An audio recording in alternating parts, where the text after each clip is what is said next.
የአፋር ፕሬዝዳንት ክቡራቱ አወል አንድ የሚገርም ሐሳብ አነሱ። አፋርና ሶማሌ ድሮም ይጣላል፣ አዲስ አይደለም። ግን ያሁኑ የአፋርና የሶማሌ ነው ብላችሁ ታስባላችሁ ወይ? ፈትሹ እስኪ አለኝ። እንዴት ብለው? አንደኛ በዚህ ግጭት ሴት ይሞታል አለ። ሶማሌ ሴት አይገልም፣ አፋር ሴት አይገልም አለ። እንጋጫለን እንጂ ሴት አንገልም አለ። አዲስ ባህሪ ነው አለ።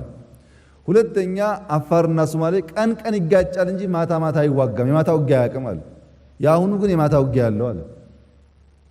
ሶስተኛ አፋርና ሶማሌ በግልጽ እየተናገረ እየሄደ ይዋጋል እንጂ አፉን ሸፍኖ በመሸፈኛ ራሱን ደብቆ አይዋጋም። ያሁኖቹ እኮ ፊታቸው የተደበቀ ነው አለ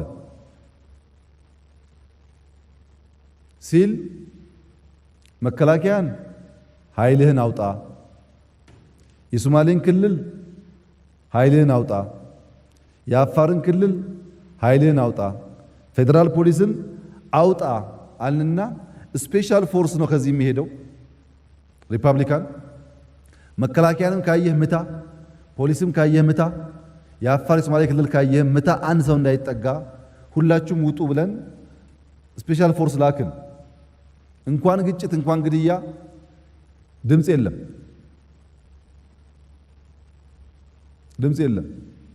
ከሁሉ ጋር መከላከያን አውጥተን አንችለው። መከላከያ ባለበት አካባቢ ቅድም ባልኳችሁ መንገድ የሚፈጠረው ግጭት ደግሞ በከፍተኛ ደረጃ ጠባሷ ከፍተኛ ነው። በዚህ ውስጥ በጣም የሚያሳዝነው ሱዳን ጋር የገጠመው ሁኔታ ነው። የሱዳን ሕዝብ በተደጋጋሚ እንዳልኩት ለዚህ ሀገር ትልቅ ውለታ የዋለ ሕዝብ ነው። አሁንም በዚህ ሁኔታ ውስጥ ከፍተኛ ድጋፍ ያደረገ ሕዝብ ነው። በኋላ መጣበታለሁ።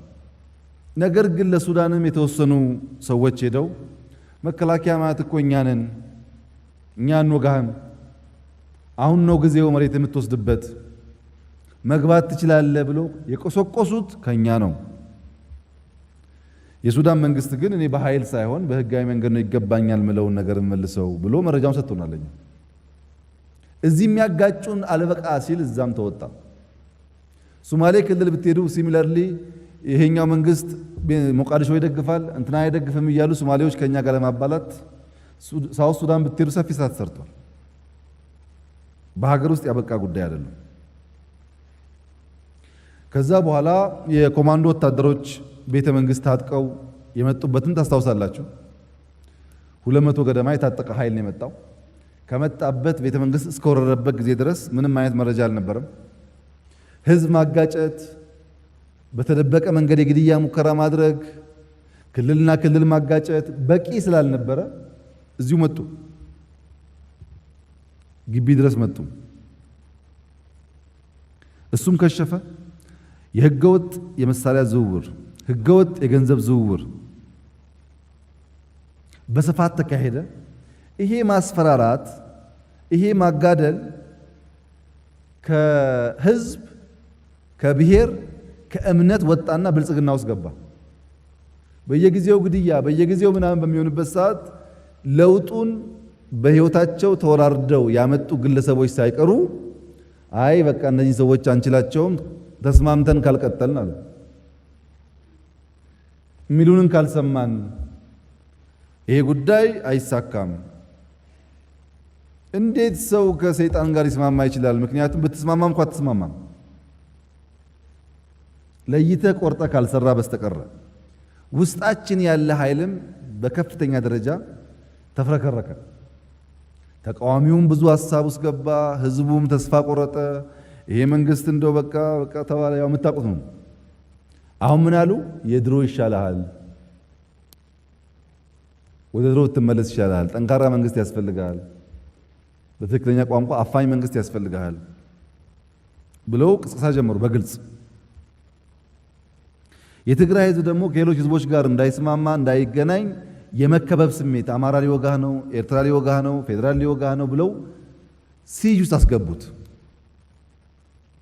ልወረር ነው እያለ የሚያስብ አርገው በከፍተኛ ደረጃ ሰሩበት። ጠቅላላ የኢትዮጵያ ህዝብ በኢተገማች ስሜት ውስጥ እንዲቆይ ያደረጉት ወጥቶ መግባት ማያስተማምን ቤተሰብ በሰላም ማደሩ ማያስተማምን በስጋት የተሞላ ሀገር እንዲሆን መንግስት በለውጥ ቅልበሳ በየሳምንት በሚፈጠሩ አጀንዳዎች እንዲወጠር እንዲያዝ አደረጉ። ለውጡ ምንም ወደፊት መጓዝ እንዳይችል ሰፊ ስራ ሰሩ። ይሄ ሲሰራ በተለይ ቅድም እንዳነሳሁት የሴኩሪቲ ሰርቪስ ሪፎርም በተለይም መከላከያ የግድ አስፈላጊ ነው። ያን ካላስተካከል በየቦታ ያለው ግጭት ይቀጥላል። እኛ ወታደር ይዘን አልመጣንም ባለው ነው የገባ ነው እና ችግር ስለሆነ ሪፎርም ያስፈልጋል ብለን በሶስት ከፈልን። የላይኛው አመራር፣ መካከለኛ አመራር፣ ታችኛው አመራር። የላይኛው አመራር ቅድም ያነሳውላችሁ ከጀነራል እስከ ሻለቃ የነበረውን 55% ወደ 26% ዝቅ አደረግነው። ከዚህ ጦርነት በፊት 26% ከፍተኛ አመራሮች ከትግራይ ናቸው። ቁጥሩ ከፍ ያለ ቢሆንም የትግራይ ክልል ተወላጆች በመከላከያ ውስጥ በቂ ሼር ማግኘት አለባቸው የሚል ጽኑ እምነት አለን። እኛ ጥያቄ የለንም በሱ ላይ ይስተካከል ነው እንጂ ትግራይ የሚባል መከላከያ ውስጥ አይኑር የሚል አቋም አልነበረንም። ያን 26 ካደረግን በኋላ ሁሉም እዞች 100 የነበረውን 25 አደረግን። በተለይ የደቡብ ህዝቦች እንዲገነዘቡት የሚያስፈልገው ለውጡ እስከመጣበት ጊዜ ድረስ ለደቡብ ጀነራሎች የመጨረሻው ጣራ ሜጀር ጀነራል ነበር። ሌፍትናንት ጀነራል የሚል ማዕረግ ደቡብ አጠቃላይ 50 ምናምኑ ብሔር ያገኘው ከለውጥ በኋላ ነው። ለምን 25 ከደቡብ 25 ከኦሮሞ 25 ከአማራ 25 ከትግራይ አድርገን የሚያጋጥመን ነገር ካለ ሰው በብቃት ሊወዳደር እንዲችል ያን አካባቢ እኩል አደረግ ነው። መሆን ስለሚችል ብቃት ያላቸው ሰዎች ስላሉ ማለት ነው። የብቃት ችግር አይደለም ጉዳዩ። ብቃት እንዳላቸው አሁን አሳይተዋል። ሜካናይዝድ ክፍለ ጦር ሙያ የሚጠይቅ ስለሆነ 100% ነው። አሁን 50% ትግራይ ነው። ከ50 በላይ መሄድ አልቻልንም። በቀላሉ መቀያየር የሚቻል ስላልነበረ እግረኛ ክፍለ ጦር 80 የነበረው 40፣ ሜካናይዝድ ብርጌድ 85 የነበረው 44፣ እግረኛ ብርጌድ 80 የነበረው 40። እስከዚህ ድረስ 50% ገደማ ስታፍ ወደ 25 ዝቅ አድርገን ስልጠና ወደ 25 ዝቅ አድርገን ላይኛውን ሰራ ነው። እዝ አዛዥ አንዱ ደቡብ፣ አንዱ ኦሮሞ፣ አንዱ አማራ፣ አንዱ ትግራይ ለማድረግ ተሞከረ። የቀነስናቸው ሰዎች በከፍተኛ አመራር ደረጃ ያሉ የቀነስናቸው ሰዎች አንድም ሰው የጡረታ ጊዜው ሳይደርስ ያወጣ ነው የለም። ድሮ እና አበባው ታደሰ እና ባጫ ደበሌ ገና በሚሰሩበት አፍላ እድሜያቸው ሌፍትናንት ጀነራል ስለደረሱ ስለቀረቡ ውጡ ተባሉ። እኛ ግን አልደገምንም ያንን ስህተት። ጡረታ የደረሰበት ሰው ብቻ ሕግ ተከትሎ ይፈጸም፣ የትናንትናውን መድገም የለብንም የሚል አቋም ስለነበረ በጡረታ የሚወጣው እየቀነስን አብዛኛው ተራዝሞለት የነበረ ስለነበረ ለማስተካከል ሞከር። ሁለተኛው ማስተካከያ ግን መካከለኛ አመራር ችግር አለው። ቅድም ያልኩት ሻለቃ ሌኮ የሚባለው ችግር አለው። ችግሩ ምንድነው? ጀነራል የፖለቲካ ሹመት ነው። አንድ ኮሎኔል በ6 ወሩ ጀነራል ተብሎ ሊሾም ይችላል፣ በአመት ሊሾም ይችላል። አንድ ሻለቃ ግን የተለየ ጀብድ ካልሰራ በአመት ሌተናል ኮሎኔል መሆን አይችልም። ጊዜ ያለው ኬሪየር ነው። ዝም ብሎ ማራገፍ አይቻልም። ዝም ብሎ መሾም አይቻልም። ዝም ብለን ካራገፍን ኢትዮጵያ የተጎዳችው ትናንትና መከላከያው ፈርሶ ነው። አሁንም ማፍረስ ይሆናል። እንገንባ ብለን እናፈርሳለን። ሁለተኛ የገጠመን ችግር ላይ ለውጥ ስናደርግ ከዚህ የወጣው ኃይል ከኢፌዴሪ መከላከያ ወጥቶ ጡረታው ወስዶ ፎቁን እዚህ አስቀምጦ ሌላ መከላከያ መገንባት ጀመረዘ። የእንትን ብርጌድ የእንትን ክፍለ ጦር ምናምን እያለ መገንባት ጀመረ እና መካከለኛውን በስፋት ብናወጣው እዛ ሄዶ መገንባቱ አይቀርም። እዚህ ባዶ ስለሚቀር መካከለኛውን ትንሽ እንያዘዋል። አናራግፈው ብናራግፈውም ይሄኛው ይዳከማል፣ ሌላ ይጠናከራል በሚል ኬሪየር መሆኑ ሲወጣም ሌላ ቦታ የሚያጠናክር ይሄን ደግሞ ማዘጋጀት ጊዜ ይፈልጋል፣ አመታት ይፈልጋል። ሶስተኛው ሌየር ታችኛው አመራር ነበር። ታችኛው አመራር ላይ ባለፉት 1 ዓመት ተኩል 2 ዓመት በመንግስት የተሰጡ ስልጠናዎች እና ውይይቶች ባለፉት 10 15 ዓመታት ከመከላከያ ጋር ተደርጎ አያውቁም። መከላከያ ያውቀዋል በደንብ ስትራቴጂውን መቀየር፣ ኢትዮጵያ አርሚ እንዲሆን በህገ መንግስትና በኢትዮጵያ ህዝብ ብቻ የሚመካ እንዲሆን፣ የብልጽግና ወታደር እንዳይሆን። የብልጽግና ወታደር ከሆነ አደገኛ ስለሆነ በግልጽ ስልጠና ሰጠን። ወታደሩ የደሞዝ ጥያቄ ነበረው፣ የዩኒፎርም ጥያቄ ነበረው፣ የተቀደደ ይለብሳል። ያን ለማሟላትና ታች ያለውን ኃይል ለማዘጋጀት ሙከራ አደረግን።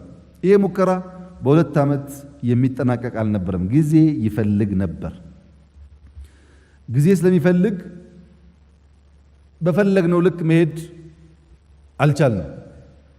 ሁለተኛው ችግር የምንወያየው ማንኛውም ውይይት ካውንስልም እንበል ምናምንም እንበል ስንወያይ በአንድ ሰዓት ውስጥ ጁንታው ጋር ደርሶ ጁንታው ስለሚወያይበት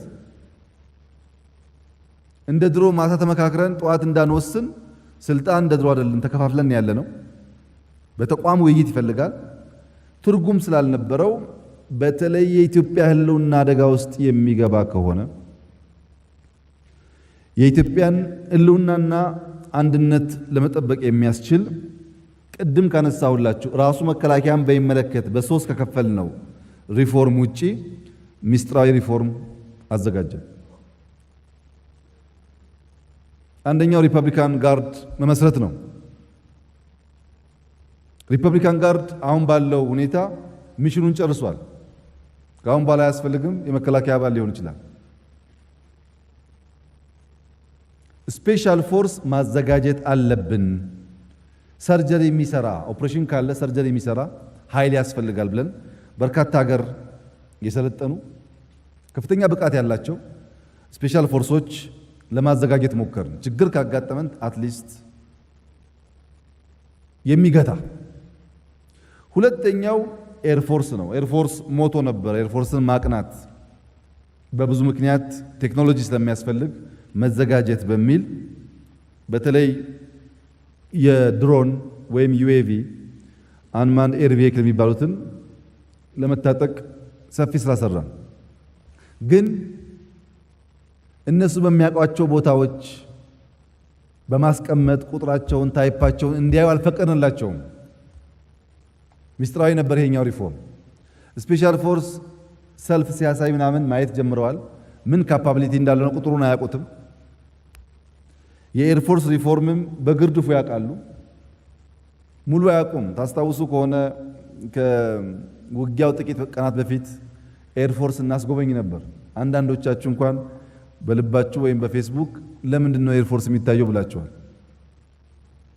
ያኔ ሆን ብለን ነው ኤርፎርሱ ያው የምታውቁት ነው አዲስ ነገር የለም ብለን ያሳየናቸው፣ የተዘጋጀነውን ነገር ጠላት እንዲያውቅ ስለማንፈልግ እና ያኛው ኤርፎርስ ሲያዩ ደስ አላቸው። በቃ ዝግጅት የለም ብለው ተደፋፈሩ ማለት ነው። የተዘጋጀው ድሮን በሚመለከት ብዙ ወሬዎች ይወራሉ። ያው በግልጽ ሄዳችሁ ማየት ትችላላችሁ። ለዓመታት ሲታሰብበት የቆየና የተገነባ አቅም ነው። ነገር ግን የድሮኑን በሚመለከት የጁንታው ኃይል እኔ አልደበቅኳቸውም። በግልጽ ከጥቂት ወራት በፊት የሚሊሻ ውጊያ እንዋጋም፣ ዘመናዊ ውጊያ እንዋጋለን፣ እንደዚህ አይነት ትጥቆችም አለን፣ እባካችሁን ውጊያ አታስቡ ብያቸዋል። አልደበቅኳቸውም። ግን አላመኑም። ምክንያቱም በእነሱ ኔትወርክ ውስጥ አይታይም። በእነሱ ባላቸው አክሰስ ስለማይታይ አልተቀበሉትም። ግን ይህ ኃይል በኋላ በዝርዝር መጣበታለሁ። አሁን ከመቀሌ ሸሽቶ ሀገረ ሰላም አካባቢ እየተሰባሰበ ነው ያለው። እንዲሰሙኝ የምፈልገው ትናንትና ማታ ከምሽቱ 4 ሰዓት፣ 5 ሰዓት፣ 6 ሰዓት ከሲቹዌሽን ሩም ውስጥ አብይ አዲና ሀገረ ሰላም መካከል የነበረውን መተረማመስ ስናይን ያደር ነው። ላይቭ ነው የምናየው የጠላት እንቅስቃሴ። ማታ አላጠቃናቸውም። ምክንያቱም በሽሽት ውስጥ ሚስቶቻቸውን ልጆቻቸውን ይዘው ሄደዋል። የኛንም ያፈኗቸው ወታደሮች ይዘው ሄደዋል። ህዝብ ውስጥ አብይ አዲና ሀገረ ሰላም አካባቢ ህዝብ ውስጥ በጣም መተረማመስ ነበር። አናጠቃም ብለን አይተን የተውኑ ትናንትና ይሰማሉ እነሱ ስለሚያውቁት ነው። ግን አይቀጥልም ይሄ። ሁለተኛው ከሲቪሊያን ጋር ተያይዞ ለተነሳው ጥያቄ ሮኬት ማለት በኪሎ ሜትሮች ሳታየው ሄዶ የሚወድቅ ነገር ነው። ማን ላይ ምን እንደሚያመጣ አይታወቅም። የኛ ፓይለቶች ሄደው ሲቪሊያን አሉ ካሉ ከነቦምባቸው ይመለሳሉ መወሰን ስለሚችሉ። በድሮን እያየን ስለምንወስን አናደርገውም። በሮኬት ግን አደገኛ ነው። የተሻለ ቁጥር ቢኖረንም ሀገራችን ስለሆነ አላደረግነውም። እኛ ጁንታ አይደለንም። በኃላፊነት ነው የምንሰራው። ሜካናይዝድ ገንዘብ ነበር ችግሩ።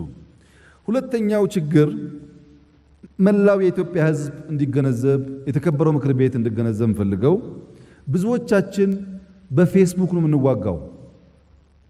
ባለፈው 1 ዓመት ተኩል መከላከያን ትንሽ ከፍ እናርግ ብለን ሰፋፊ ምልመላዎች ለማድረግ ሙከራ አድርገን ነበር። ሌላውን ክልል ተውትና ከኦሮሚያና ከአማራ ከትላልቅ ክልሎች 1000 ሰው ማግኘት ምጥ ነበር። ሰው ወታደር ለመሆን አይፈልግም፣ ግን ሀገርን አትከላከልም፣ ቅድሚያ እርምጃ አትወስድም። ይሄ ለፌስቡክ እንጂ ለተግባር አይሆንም። ለመመልመል ፍላጎት አልነበረም። አንድ ሰው አንድ ሙሉ የሆነ ወጣት ወታደር መሆን ሙሉ ሰው ያደርገዋል። በብዙ ሀገራት 18 ዓመት የሞላቸው ሰዎች 6 ወር 1 ዓመት ግዳጅ ፈጽመው ነው ወደ ስራ የሚገቡት። በእኛ ሀገር እሱ የለም። እንዴት ውትድርና ስትመለምል ሰው 100 ሚሊዮን ያለበት ሀገር 5000 10,000 ማግኘት ፈተና ይሆናል? የኢትዮጵያ ሕዝብ ሊያስብበት ይገባል። ይሄ አደገኛ ነው። ወታደር ማለት እኮ 5 ቀን 10 ቀን ምግብና መጠጥ ሲከለክሉት ሞታለው እንጂ ያገኝ አልክድም የሚል ወኔ ያለው ማለት እኮ ነው። እንዴት ሰው ይጠላል ይሄን? ወታደር ማለት ሳይከፈለው ቤት ተከራይቶ ሚስት ማግባት የሚያስችል ህይወት ሳይኖረው ከአንድ ቀን ሰራተኛ ያነሰ ደሞዝ እየበላ ህይወቱን በነፃ የሚገብር እኮ ነው። ለዚህ የኢትዮጵያ ሕዝብ ዝግጅቱ አናሳ ነበር። አሁን ማወቅ አለበት፣ ማረም አለበት። እንዲሁ የሚገነባ ነገር የለም። ወደፊት ጠላት መጣን የተከላከላላችሁ ፈቃደኛ ከሆናችሁና ከተሳተፋችሁ በዛ መንገድ ብቻ የሚከላከለው ሀገር።